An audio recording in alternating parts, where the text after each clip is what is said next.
Old Gods of Appalachia is a horror anthology podcast, and therefore may contain material not suitable for all audiences. So listener discretion is advised.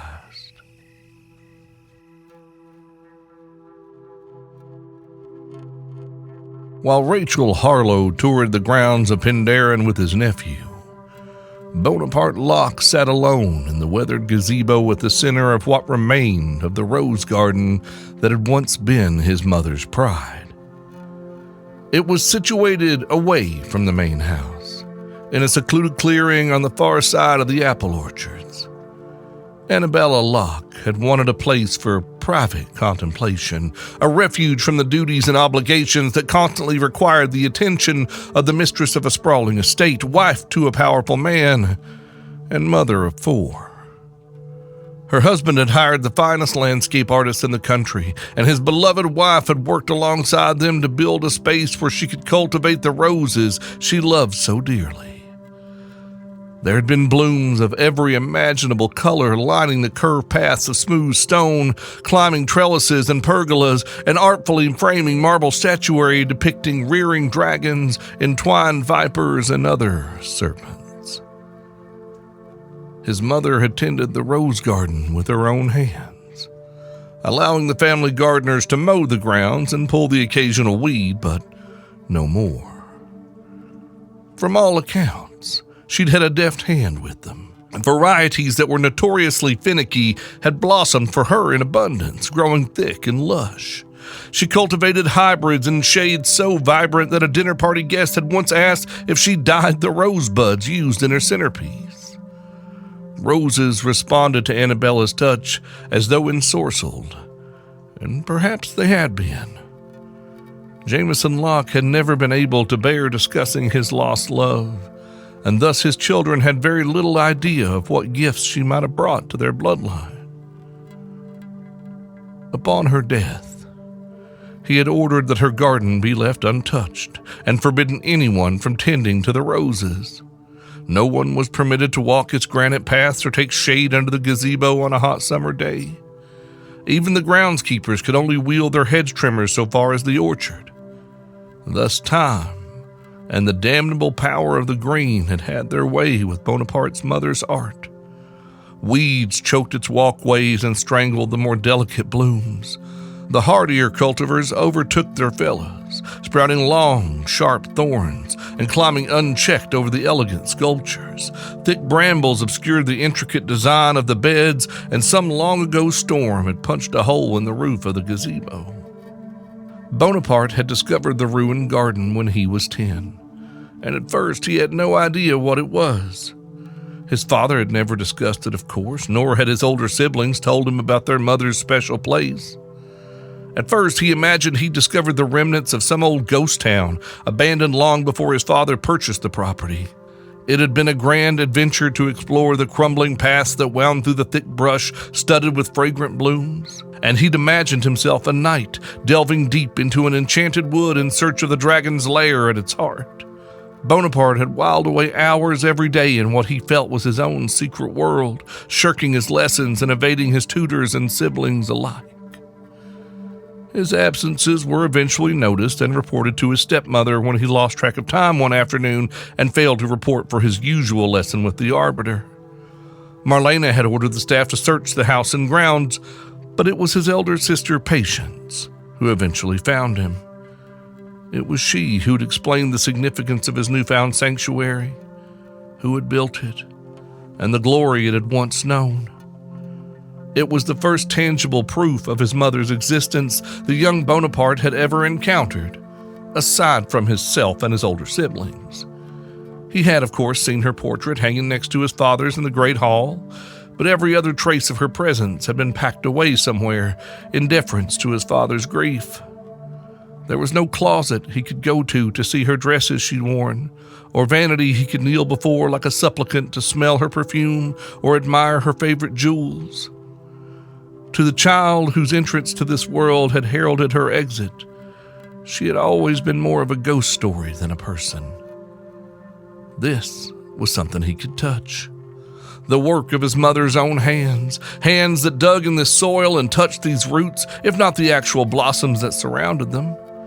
Bonaparte had stared around himself with frank wonder, only half listening as his sister explained that they were not supposed to come here, and that their father had forbidden it, and their stepmother would be very angry with him if she knew. But Patience would keep his secret, so long as he promised he would never speak of the rose garden to anyone else. Bonaparte had promised, though at the time he hadn't fully comprehended the reason. It took him a few years to understand that his sister didn't want Marlena to learn of the rose garden, because if she'd known, she would have had it demolished the moment their father boarded the Doulahan. His sister's reason for never visiting their mother's garden herself, she'd explained later, were twofold. One, their father had ordered everyone to stay away. And two, she had thought it would hurt too much to walk the paths Annabella Locke had loved so much. But as she stood there among the feral blooms with her brother, she had discovered it was a good kind of hurt, the kind that sparks the memory of those who have been lost and makes their presence felt again. It had become a special place for Bonaparte and his sister, a shared secret. And they had come there many times over the years, both together and separately. They came here to think and scheme, to get away from their siblings and the endless family politicking, and to remember the woman who had birthed them. In recent years, Bonaparte had come here off and on for another reason. And it was this reason that was on his mind today. Rachel Harlow was not the first candidate who had been brought to Penderyn to vie for the role of its future mistress. Over the years, Bonaparte Locke had brought 4 other young women to walk its echoing marble halls and marvel at its lush and sprawling grounds, to chat and flirt with the heir apparent to Locke Rail and face the judgment of his tyrannical grandmother. There had been the sassy redhead from Tennessee, an heiress whose family had turned their bootlegging operation into a thriving distillery after Prohibition had been repealed. Both of the blondes had come from an old family money dating back to the pre-revolutionary era. The tall brunette had been an opera singer of all things, whose voice was so captivating that Haman had suspected she might have a gift that would strengthen the family bloodline. 4 young women, all beautiful, all accomplished, all ultimately found wanting and thus disposable by the Locke family.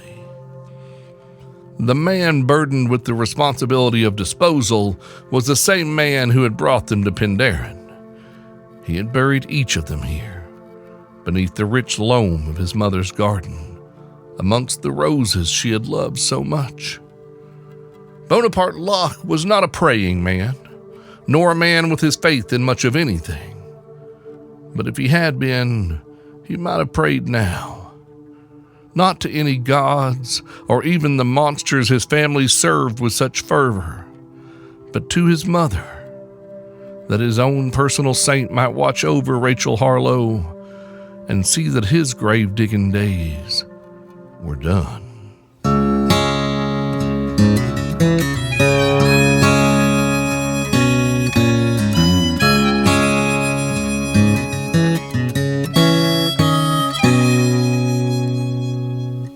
When the fire dies down and the woods go quiet, and you think you told every tale you know, and the old flame blooms to reshape the darkness, so you lock your eyes on the trembling glow. The faces you find are so familiar, they could almost speak. The stories fall where the light won't reach, and you can feed the fire to curse the darkness when the voices call. But in the end, long shadows fall.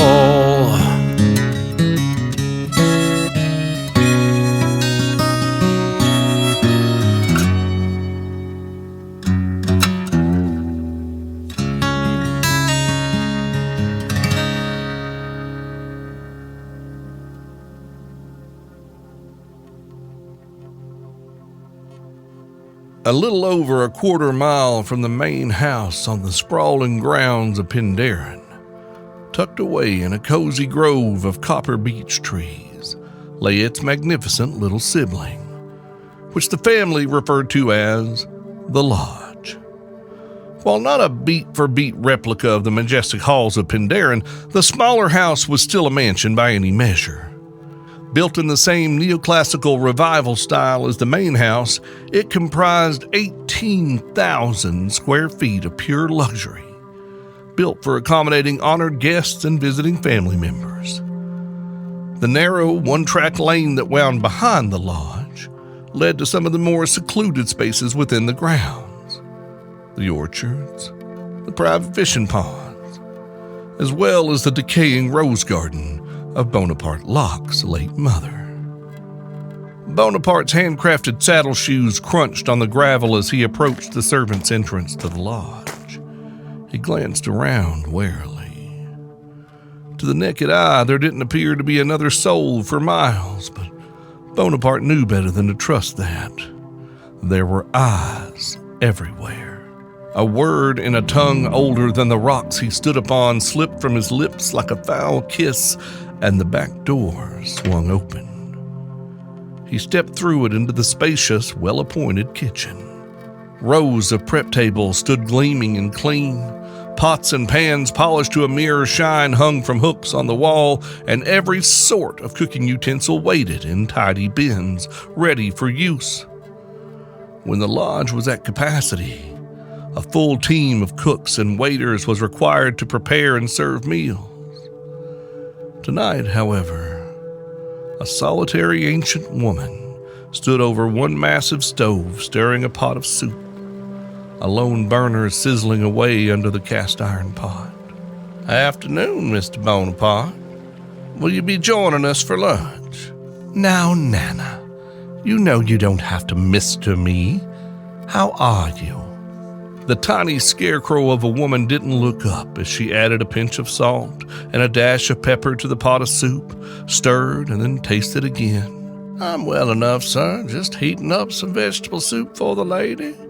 Will you be joining us?" "Ah, so my sister has arrived then." Bonaparte smiled, as though the old woman, who couldn't be a day shy of her early hundreds, was a beloved elder instead of a servant dressed in the silver and gray livery of the Locke family. In his younger, lonelier days, she had kept Bonaparte fed when his older brothers threw his lunch in the trout pond or used it for target practice at the archery range. He had never dared tell his stepmother of the bullying. He had been certain she wouldn't care, and they would have retaliated on him for tattling. So he would make his way to the back of the lodge to see Nana. Nana had never warmed to Brutus or Malachi as children, but would always make sure that he didn't go hungry during the hours that the children were expected to be out of the house in the summertime, at riding lessons, archery practice, or other such activities expected to occupy the children of affluent families. Her care and attention had never felt like pity or obligation. She was just determined to see the runt of the original litter survive. That she has. Now I'm not asking you again. Will you be joining us for lunch? "I will not. Thank you, Nana." Bonaparte stepped behind the old woman and gave her a gentle, brief hug. "Is my sister in her room, then?" The old woman finally looked up from the pot, giving him the sort of playful wink that an auntie reserves for her favorite nephew. "Didn't want to make no soup for the likes of you anyhow. You don't come see me anymore. Miss Patience is in the drawing room." Nana lowered her voice and gave Bonaparte a meaningful look. "She's not doing so well.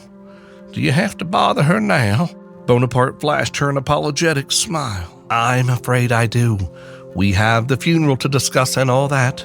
As he turned for the door, Nana called after him. "You'll be wanting coffee then?" Bonaparte paused to glance over his shoulder. "That would be lovely, Nana. Thank you. It's good to see you." The old woman smiled her crooked smile and waved him on. "You too, boy. But don't tell nobody I said so." It was a relatively short walk down the eastern hallway to the drawing room in the south corner of the first floor. The space was decorated in shades of the family signature gray with pops of color to draw the eye. A massive hearth of white and gray marble occupied the eastern wall, kept gleaming and scrubbed meticulously free of soot by the household staff. A pewter and crystal chandelier hung from the ceiling, and the walls were bedecked with artwork masterfully depicting soothing pastoral scenes in ornate frames in a similar style to the light fixture. Though the room with its high ceilings and wide windows was usually bright and airy, the light was dim this afternoon, and the dove-gray drapes drawn tight as was only proper for a household in mourning. Bonaparte found his sister Patience in the back corner of the room by the window, settled into a cozy armchair upholstered in silver velvet. She was a tall woman with broad shoulders like their father, though her face was almost an uncanny recreation of their mother's delicate features.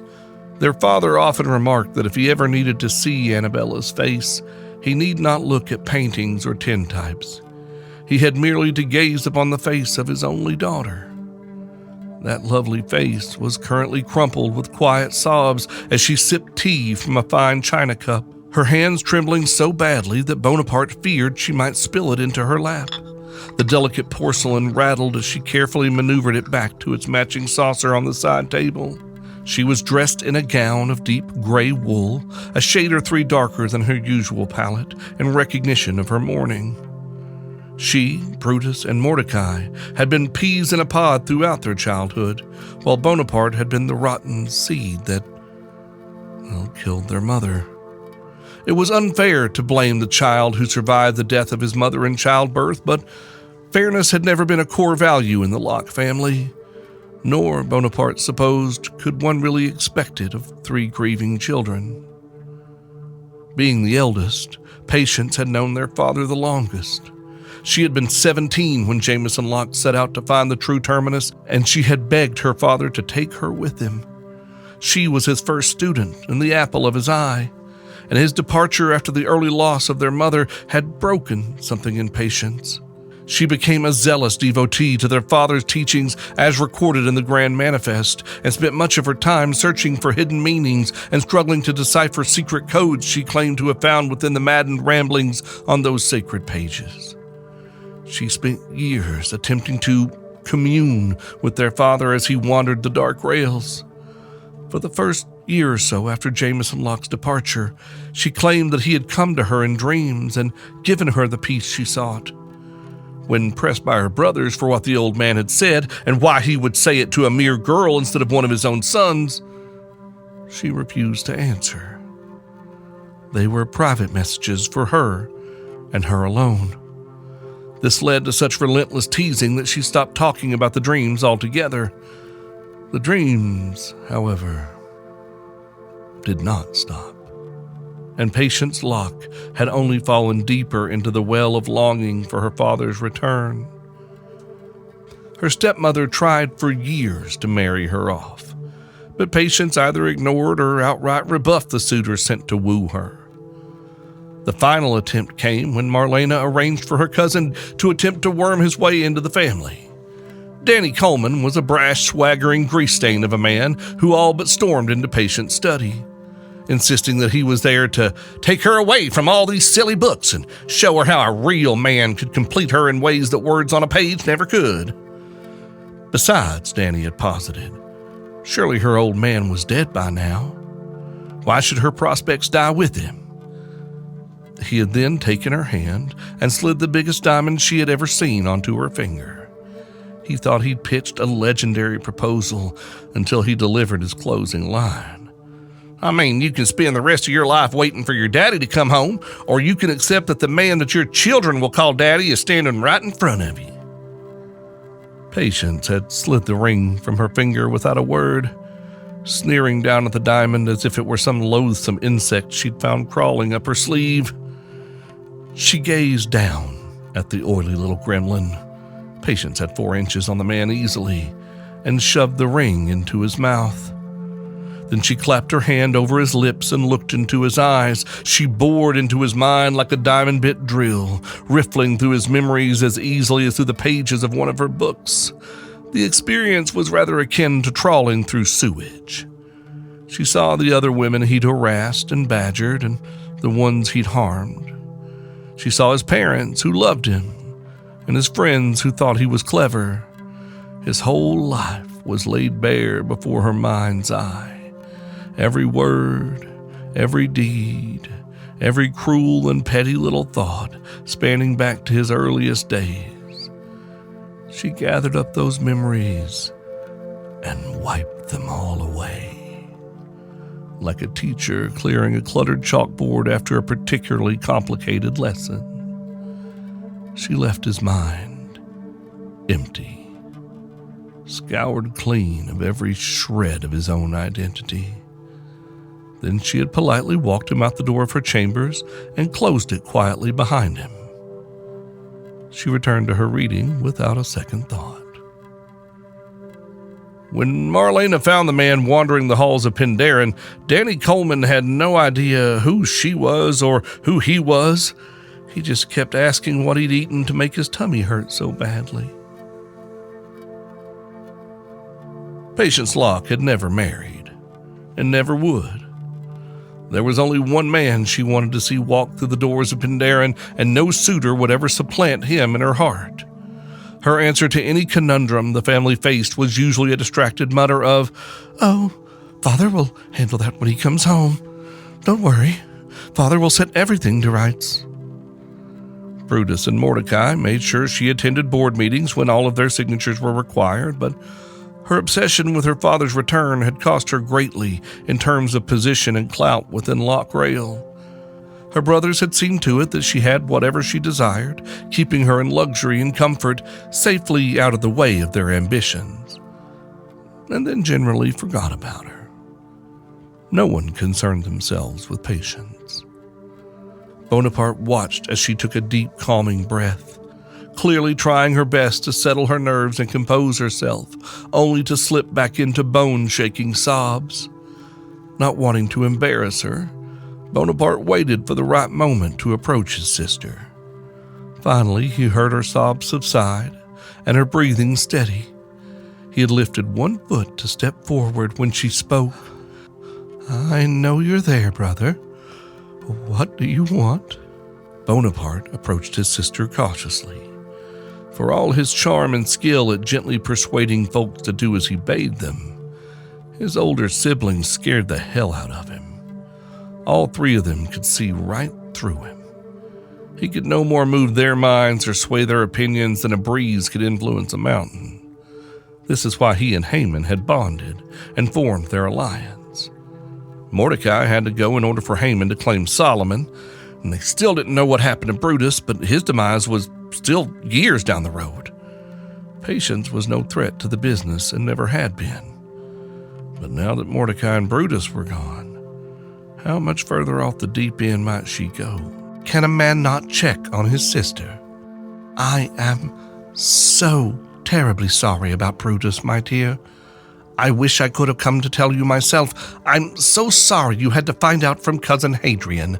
Patience Locke politely blew her nose into her handkerchief and then turned her gaze at her younger sibling quizzically. Hadrian never told me anything. He didn't have to. What?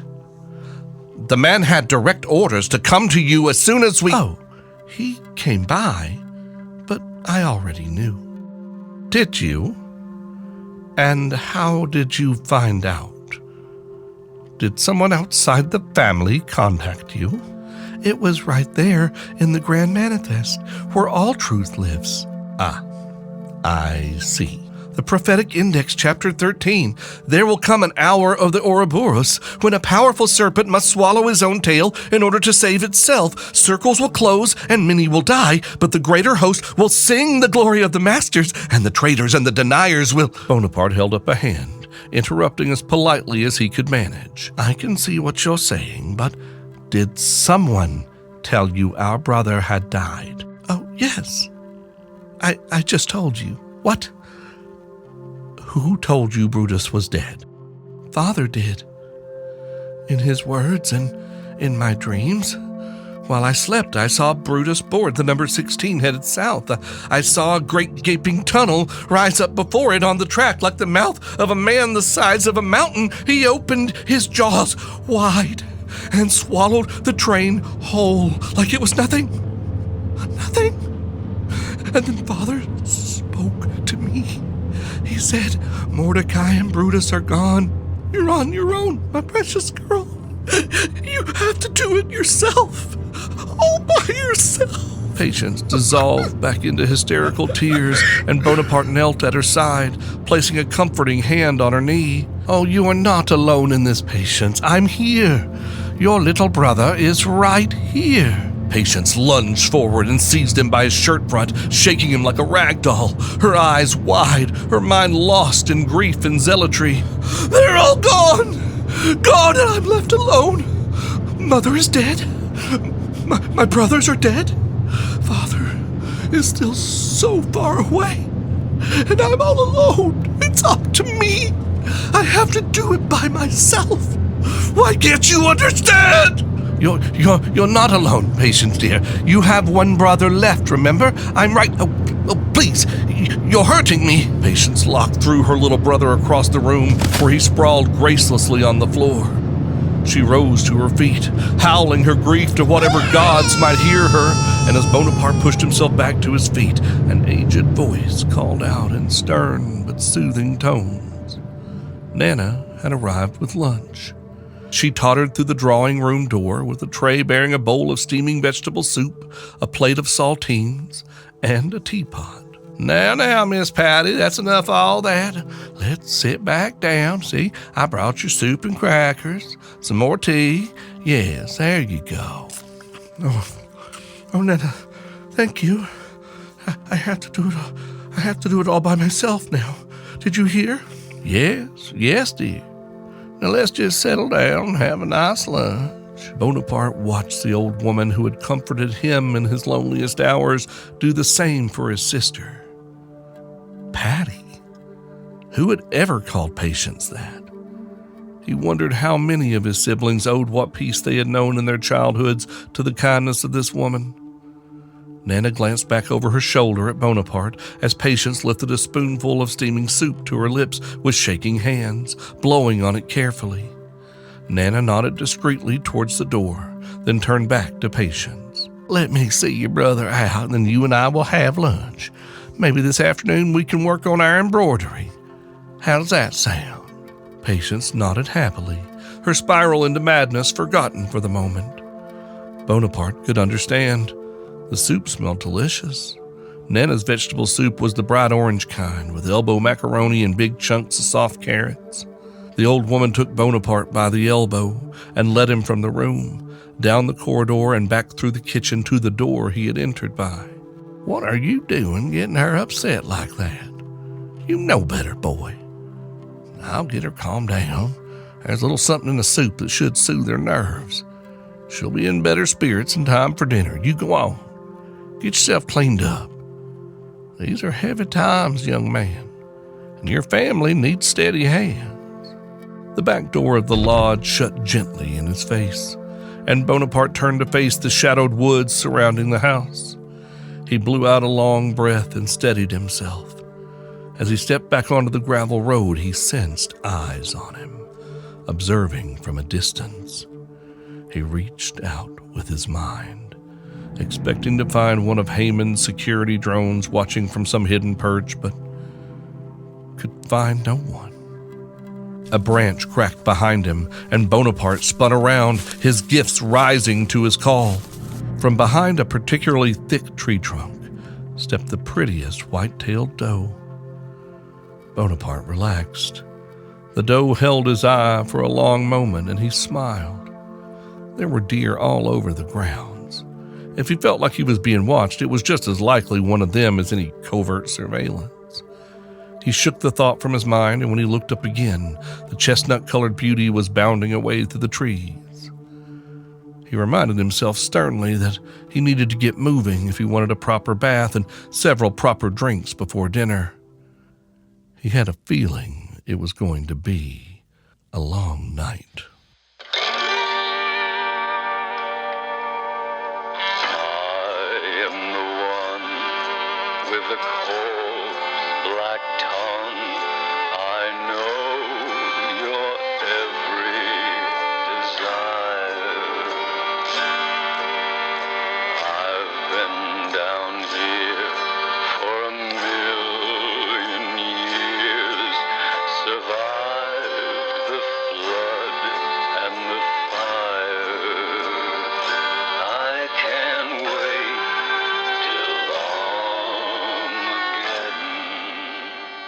Well, hey there, family. Thank you for joining us for the penultimate episode before we reach the end of the second arc of Old Gods of Appalachia, Season 6, Long Shadows. Something tells me this dinner party is going to require putting out the good plates, so come on back next time. Get you a seat at the grown folks' table. Speaking of things heading into the homestretch, over on the Holler, our current series, Unhallowed Grounds, is rolling up on its next to last episode as well. How will those two young men living in the house out on Jimson Creek Road get out of the bucket of syrup they found themselves in? For the answer to that question, as well as access to hours and hours of exclusive storylines like Build Mama a Coffin, Blackmouth Dog, Grave Concerns, and so much more, head on over to oldgodsofappalachia.com/The Holler, put your money on the barrelhead, and take home all the darkness you can handle today. Now, if you're looking for goods of a more tangible nature, we got everything from t-shirts to home goods and everything in between over on our merch store, including 37 new designs for this year's Pride celebration. Go find your flag and fly it high above your own personal holler, family. You'll find it all over at merch.oldgodsofappalachia.com. And this is your Bonaparte Couldn't Catch a Break with a 5-gallon bucket reminder that Old Gods of Appalachia is a production of Deep Nerd Media and is distributed by Rusty Quill. Today's story was written and edited by Steve Shell and Cam Collins. Our intro music is by Brother Landon Blood, and our outro music is by Those Poor Bastards. Find a link in the show notes and pick up their new record, Black Tongue. We'll talk to you soon, family. Talk to you real soon. Locust descend, crops all